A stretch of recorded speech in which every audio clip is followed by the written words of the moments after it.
ప్రభునందు ప్రియమైన దేవుని బిడ్డలారా, ఈ ఉదయకాల సమయంలో దేవుని అనుదిన వాగ్దాన ఈ పరిచర్య ద్వారా మరి ఒకసారి మిమ్మల్ని కలుసుకోవడానికి దేవుడు నాకు అనుగ్రహించిన ఈ భాగ్యాన్ని బట్టి మొదటిగా దేవాది దేవునికి ఎంతగానో కృతజ్ఞతాస్తుతులు చెల్లించున్నాను. మరి ముఖ్యంగా ఈ అనుదిన ఈ వాగ్దాన ఈ పరిచర్యను వీక్షిస్తున్న ఆత్మీయులకు మీ అందరికీ ప్రభువైన యేసుక్రీస్తు నామములో శుభావందనాన్ని తెలియజేస్తున్నానండి. దేవునికి స్తోత్రం. హల్లెలూయా, హల్లెలూయా.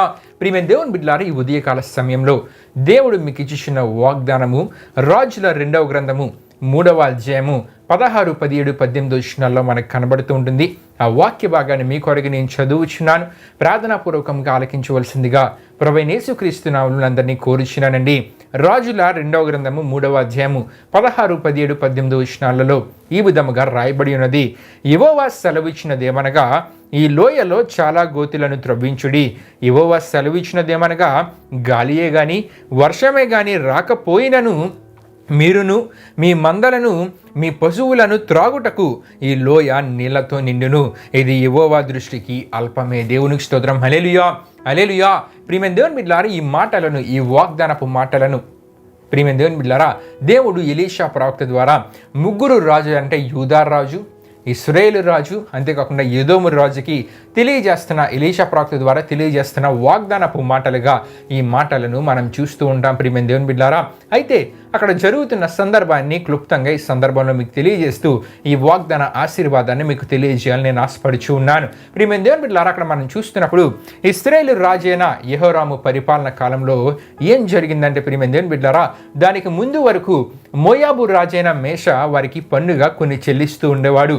ఏమి చెల్లించేవాడంటే 1,00,000 గొర్రె పిల్లల్ని, అంతేకాకుండా బుచ్చుగల 1,00,000 గొర్రె పుట్టేళ్లను పన్నుగా చెల్లిస్తూ ఉండేవాడు. ఇప్పుడు వరకు అంటే ఆహాబు వరకు. అయితే ఆహాబు మరణమైన తరువాత చెల్లించడం మానివేసి ఇశ్రాయేలు వారి మీదకి ఈ మోయాబు రాజైన మేష తిరుగుబాటు చేశాడు. ఎప్పుడైతే ఈ మేష తిరుగుబాటు చేశాడో ఇశ్రాయేలు రాజు సహాయం కొరకు ఎవరిని అడిగాడంటే యూదా రాజైన యెహోషాపాతుని అడిగాడు. దేవునికి స్తోత్రం. హల్లెలూయా, హల్లెలూయా. యెహోషాపాతుని ఇక్కడ యెహోరాము సహాయాన్ని కోరాడు. ప్రియమైన దేవుని బిడ్డలారా, ఎప్పుడైతే సహాయాన్ని కోరాడో, ఇలా మోయాబు రాజు నా మీద తిరుగుబాటు చేశాడు, నాకు నీ సహాయము అవసరమని యెహోషాపాతుని ఈ ఇశ్రాయేలు రాజు అడిగినప్పుడు యెహోషాపాతు ఏమంటాడంటే ప్రియమైన దేవుని బిడ్డలారా, నా ప్రజలు నీ ప్రజలే, నేను నీ వాడనే, నీతో పాటు నేను యుద్ధానికి వస్తానని అంటాడు. అయితే వీరిద్దరు కలిసి, అంతేకాకుండా వీరికి సహాయముగా ఎదోము రాజు కూడా యుద్ధానికి వస్తారు. అంటే 3 రాజులు కలిసి మోయాబు రాజైన మేష మీదకి యుద్ధానికి వెళ్తూ ఉన్నారు. అయితే ప్రియమైన దేవుని బిడ్డలారా, వీరు 3 కలిసి ఏ మార్గం గుండా వెళ్దామని యెహోషాపాతు ఇశ్రాయేలు రాజును అడిగినప్పుడు ఏదోము మార్గమున మనం వెళ్దామని చెప్పి ప్రియమైన దేవుని బిడ్డలారా యెహోరాము వారితో అంటాడు. అయితే వారు 7 దినాలు ప్రయాణం చేస్తారు, అక్కడ చుట్టూ తిరుగుతారు. అయితే ఆ సందర్భంలో ఏం జరుగుతుందంటే వాళ్ళ దగ్గర ఉన్న నీళ్లు అయిపోతాయి, త్రాగడానికి నీళ్లు లేవు. ప్రియమైన దేవుని బిడ్డలారా, ఇంకా వారి దగ్గర రాజులు త్రాగడానికి నీళ్లు లేవు, వారి సైన్యానికి నీళ్లు లేవు, అంతేకాకుండా వాళ్ళతో పాటు ఉన్న పశువులకు ఇవ్వడానికి కూడా నీళ్లు లేవు. ప్రియమైన దేవుని బిడ్డలారా, ఇక్కడ ఒక విషయాన్ని మీకు తెలియజేయాలని ఆశపడుచున్నాను. యుద్ధానికి ఒక రాజ్యం, ఒక సైన్యము యుద్ధానికి వెళ్ళిందంటే నీళ్లు ఎంతో ప్రథమ పాత్రను పోషిస్తాయి. ఎందుకంటే వారికి శక్తిని, బలాన్ని ఇచ్చే ప్రక్రియలో, అంతేకాకుండా వారు అలసిపోయినప్పుడు నీళ్లు ఎంతగానో ఉపయోగపడతాయి. అయితే ఇప్పుడు ప్రియమైన దేవుని బిడ్డలారా, ఇక్కడ వీరి గురించి మనం ఆలోచిస్తే గనక ఈ 3 రాజులు, వారి సైన్యము, అంతేకాకుండా వారికి ఉన్న పశువుల దగ్గర త్రాగడానికి నీళ్లు లేవు కాబట్టి వారి యుద్ధానికి వెళ్ళలేరు. అంతేకాకుండా యుద్ధానికి వెళ్ళినా సరే ఆ యుద్ధంలో విజయం సాధించడం అసాధ్యం. ఎందుకంటే అలిసిపోయినప్పుడు త్రాగడానికి నీళ్లు ఉండవు, శక్తి బలాన్ని దయచేయడానికి కూడా నీళ్లు ఉండవు. కాబట్టి యుద్ధంలో విజయం సాధించడము అసాధ్యము. ప్రియమైన దేవుని బిడ్డలారా, అయితే 3 ఆలోచిస్తారు. నీళ్ళైతే త్రాగడానికి లేవని ఆలోచించినప్పుడు యెహోషాపాతు ఏమని అడుగుతాడంటే, యెహోవా యుద్ధ విచారణ చేయడానికి యెహోవా ప్రవక్త ఇక్కడ ఎవరైనా ఉన్నారని అడిగినప్పుడు ఎలీషా గురించి ఇశ్రాయేలీల సేవకులలో ఒకడు యెహోషాపాతుకు తెలియజేస్తారు. దేవునికి స్తోత్రం. హల్లెలూయా, హల్లెలూయా. ఎలీషా ప్రవక్తకు తెలియజేసినప్పుడు వీరు 3 కలిసి ఎలీషా ప్రవక్త దగ్గరకు వెళ్ళి జరిగిన విషయాన్ని తెలియజేస్తారు. ప్రియమైన దేవుని బిడ్డలారా, వీరిలో అక్కడ తగ్గింపును మనం చూస్తుంటాం. 3 కలిసి వెళ్ళి అడుగుతారు. ప్రియమైన దేవుని బిడ్డలారా, ఆ సమయంలో అడిగినప్పుడు ఎలీషా ప్రవక్త ద్వారా ప్రియమైన దేవుని బిడ్డలారా, దేవుడు వారితో మాట్లాడుతున్న మాటలే మన వాగ్దానపు మాటలుగా మనం ధ్యానం చేసుకున్నాం. ఆ మాటలు ఏమిటంటే రాజుల 2వ గ్రంథము 3వ అధ్యాయం 16, 17 వచనాల్లో మనకు కనబడుతూ ఉంటాయి. యెహోవా సెలవిచ్చినదేమనగా, ఈ లోయలో చాలా గోతులను త్రవ్వించుడి. యెహోవా సెలవిచ్చినదేమనగా, గాలియే గాని వర్షమే గాని రాకపోయినను మీరును మీ మందలను మీ పశువులను త్రాగుటకు ఈ లోయ నీళ్లతో నిండును. ఇది యెహోవా దృష్టికి అల్పమే. దేవునికి స్తోత్రం. హల్లెలూయా, హల్లెలూయా. దేవుడు వారిని ధైర్యపరుస్తూ ఉన్నారు. ఎలీషా ప్రవక్త ద్వారా ఈ విషయాలు దేవుడు వారికి తెలియజేస్తూ, ఆ ముగ్గురు రాజులకు తెలియజేస్తూ, ఆ రాజులను వారి యొక్క సైన్యాలని ప్రియమైన దేవుని బిడ్డలారా దేవుడు ధైర్యపరుస్తూ ఉన్నాడు. వారిలో ఒక అభయాన్ని కలుగు చేస్తూ ఉన్నారు. అప్పటి వరకు వారిలో భయం ఉంది. మా దగ్గర త్రాగడానికి నీళ్లు లేవు, యుద్ధానికి వెళ్తే మా పరిస్థితి ఏమిటనే భయం వారిలో ఉంది. కానీ దేవుని దగ్గర వారు విచారణ చేయటం ద్వారా, మరి ముఖ్యంగా యెహోషాపాతు దేవుని దగ్గర విచారణ చేయాలని ఆలోచన కలిగి వెళ్ళటం ద్వారా ప్రియమైన దేవుని బిడ్డలారా దేవుడు అక్కడ ఒక అద్భుత కార్యాన్ని ముగ్గురు రాజుల పక్షాన చేయడానికి సిద్ధపడ్డారు. ప్రియమైన దేవుని బిడ్డలారా దేవుడు అనినట్లుగానే ప్రియమైన దేవుని బిడ్డలారా ఏదోము మార్గాన్ని దేవుడు నీళ్లతో నింపివేశారు. అద్భుతంగా వీళ్ళకు నీళ్లను సమకూర్చారు. వీరిలో పూర్తిగా ధైర్యము, అభయం ఉంది. ఇప్పుడు పూర్తిగా వీరు యుద్ధానికి సిద్ధపడుతూ ఉన్నారు. అయితే ప్రియమైన దేవుని బిడ్డలారా దేవుడు ఏం చేశారంటే, దేవుడు వీరికి ఇచ్చిన నీళ్లతోనే మోయాబీలను అయోమయానికి గురి చేసి దేవుడు ఆ నీళ్లతోనే ప్రియమైన దేవుని బిడ్డలారా మనం ఆలోచిస్తే ఆ నీళ్ల ద్వారానే వీరికి అద్భుత విజయాన్ని యుద్ధంలో కూడా దయచేశారు. దేవునికి స్తోత్రం. హల్లెలూయా, హల్లెలూయా.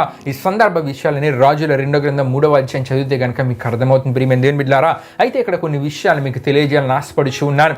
ఇశ్రాయేలు చరిత్రలోనే ఒక అద్భుతమైన విజయాన్ని దేవుడు వారికి దయచేశారు. అయితే ఇక్కడ మనం తెలుసుకోవాల్సిన అద్భుతమైన విషయం ఏంటంటే ప్రియమైన దేవుని బిడ్డలారా వారు ఊహించి ఉండరు. క్లిష్ట పరిస్థితులలో వారు ఉన్నారు. క్లిష్ట పరిస్థితులలో త్రాగడానికి నీళ్లు లేవు. ఇప్పుడు నీళ్లు ఎలా అనే ఆలోచనలో వారు ఉండి ఉంటారు. అంటే వారిలో ఒక అసహనం అనేది కోల్పోయి ఉంటారు. అసహనం అనేది వారిలో ప్రవేశించి ఉంటుంది. అంతేకాకుండా భయం అనేది వారిలో ఉంది. ఆందోళన అనేది వారిలో ఉంది. ప్రియమైన దేవుని బిడ్డలారా నీళ్లు లేవు త్రాగడానికి, క్లిష్ట పరిస్థితులలో వారు ఉన్నారు. అయితే ప్రియమైన దేవుని బిడ్డలారా దేవుడు ఊహించని కార్యము వారి పట్ల చేసి వారికి దేవుడు నీళ్లను సమకూర్చారు. అంటే రాజులకు, సైన్యానికి, అంతేకాకుండా పశువులు త్రాగడానికి నీళ్లను దేవుడు సమకూర్చారు. ప్రియమైన దేవుని బిడ్డలారా నీళ్లను సమకూర్చడమే కాకుండా ఆ నీళ్ల ద్వారానే మోయాబీల ఆలోచనను తారుమారు చేసి అద్భుత విజయాన్ని ప్రియమైన దేవుని బిడ్డలారా అది నా నీ ముగ్గురు రాజుల కంటే ఇశ్రాయేలు వారికి దేవుడు ఒక అద్భుత విజయాన్ని దయచేస్తారు. ఇశ్రాయేలు వారు, యూదా వారు, అంతేకాకుండా ఎదోము రాజు, ఇశ్రాయేలు వారికి యూదా రాజు, అంతేకాకుండా ఎదోము రాజు సహాయానికి వెళ్ళారు. ఆ యుద్ధంలో అద్భుతమైన విజయాన్ని దేవుడు దయచేస్తారు. దేవునికి స్తోత్రం. హల్లెలూయా, హల్లెలూయా. ఈ వాగ్దానం, ఈ విషయాల ద్వారా మనకు తెలియజేయబడుతున్న వాగ్దాన ఆశీర్వాదం ఏంటంటే క్లిష్ట పరిస్థితులలో ఊహించని కార్యాలు చే దేవుడు.